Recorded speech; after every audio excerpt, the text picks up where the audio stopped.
बारंबार प्रणाम। मेरा नाम सूरज कुमार। उत्तराखंड में यूनिफॉर्म सिविल कोड आज से लागू हो गया है। मुख्यमंत्री आवास में सीएम पुष्कर सिंह धामी ने इसका ऐलान किया। बकौल मुख्यमंत्री पुष्कर सिंह धामी जिस वादे को 3 साल पहले किया गया था, उसे अब पूरा कर दिया गया है।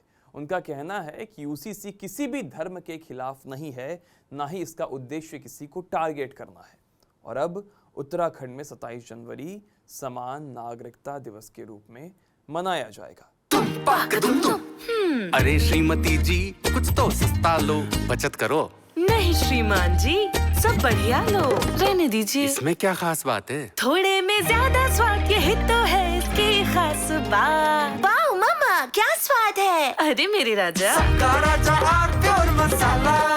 उत्तराखंड भारत द्वारा बनाए गए यूनिफॉर्म सिविल कोड लागू करने वाला देश का पहला राज्य बना है।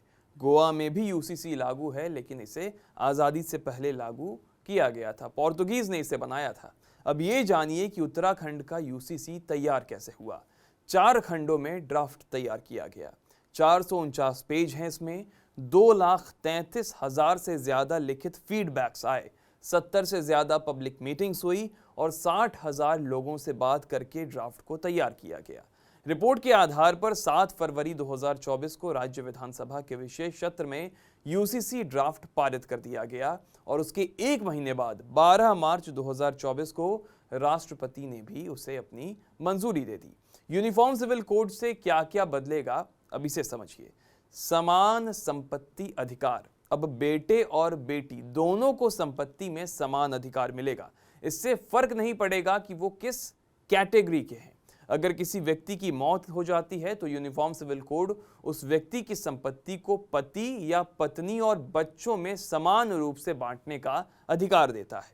इसके अलावा उस व्यक्ति के माता पिता को भी संपत्ति में समान अधिकार मिलेगा। पिछले कानून में यह अधिकार केवल मृतक की मां को ही मिलता था। समान कारण पर ही तलाक मिलेगा। पति पत्नी को तलाक तभी मिलेगा जब दोनों के आधार और कारण एक जैसे होंगे। केवल एक पक्ष के कारण तलाक नहीं मिल सकेगा। लिव इन रिलेशनशिप का रजिस्ट्रेशन जरूरी होगा। उत्तराखंड में रहने वाले कपल अगर लिव इन में रह रहे हैं तो उन्हें इसका रजिस्ट्रेशन कराना होगा। हालांकि ये सेल्फ डिक्लेरेशन जैसा होगा, लेकिन इस नियम से अनुसूचित जनजाति के लोगों को अभी अलग रखा गया है, उन्हें छूट दी गई है। संतान की जिम्मेदारी। यदि लिव इन रिलेशन से कोई बच्चा पैदा होता है तो उसकी जिम्मेदारी लिव इन में रहने वाले कपल की होगी। दोनों को उस बच्चे को अपना नाम भी देना पड़ेगा। इससे राज्य में हर बच्चे को पहचान मिलेगी। उत्तराखंड का यूसीसी कानून बनाने के लिए Saudi, Turkey, Indonesia, Nepal, France, Azerbaijan, Germany, Japan और कनाडा की यूसीसी कानून का अध्ययन किया गया था। अब ये समझिए कि उत्तराखंड के यूसीसी पर चर्चा शुरू कैसे हुई। तो 2022 के चुनाव से 1 दिन पहले सीएम पुष्कर सिंह धामी ने यूसीसी की घोषणा की थी। सरकार बनाने के बाद मार्च 2022 की पहली कैबिनेट में समिति का गठन कर दिया गया, उसे मंजूरी मिल गई। समिति ने 2.5 लाख लोगों से 20 लाख सुझाव ऑफलाइन और ऑनलाइन प्राप्त किए।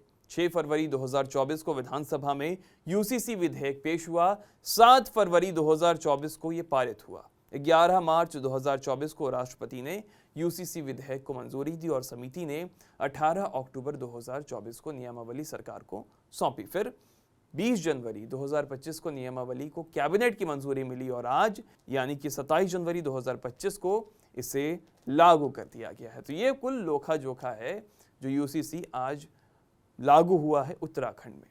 बाकी देखते रहें TV9 उत्तर प्रदेश उत्तराखंड।